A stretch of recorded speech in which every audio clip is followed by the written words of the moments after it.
Some of the most stunning video to come from last night's storms captured underground in New York City's subway system. Look at this, a geyser inside the 28th Street station. Water leaking to a one train. MTA Chair Janelle Lieber says it's the result of extreme weather and a city's aging infrastructure in need of updating. With more on what caused this problem and how they can fix it before it happens again, Eyewitness News reporter Anthony Carlo live at the 28th Street station in Chelsea. Anthony. David, it doesn't take a rocket scientist to realize that the subway, though underground, should not look like the beginning of a sci-fi disaster movie when it rains. That is becoming a more regular occurrence in New York City. New York City is trying to keep its head above water, but it is way behind Mother Nature.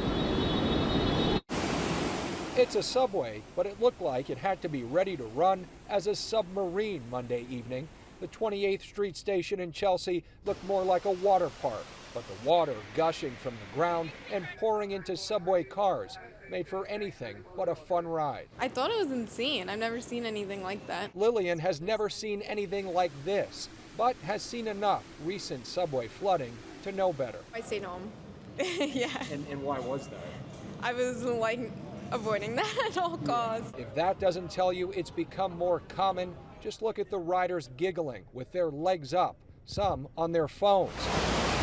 In fact, this was the scene inside the same station back in 2021. It's as if New York City moved 500 miles south.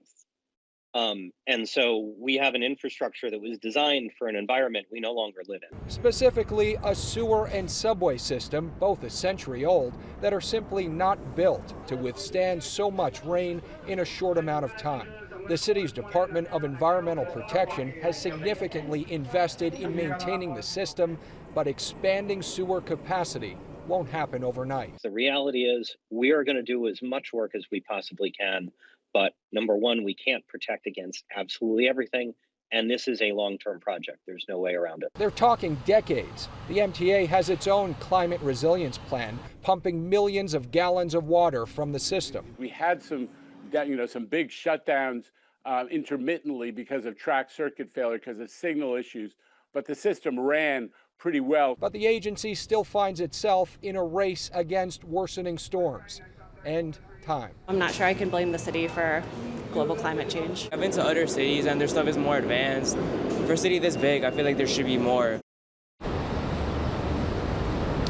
Well, to be fair, the MTA has a $700 million budget to defend against subway flooding. So this issue has all of its eyes and ears. So they're making changes to stairs, drains, anything to prevent floodwaters from cascading down into the station. But I can't say enough, there will be no quick fix to this problem. We're live in Chelsea. Anthony Carlo, Channel 7 Eyewitness News.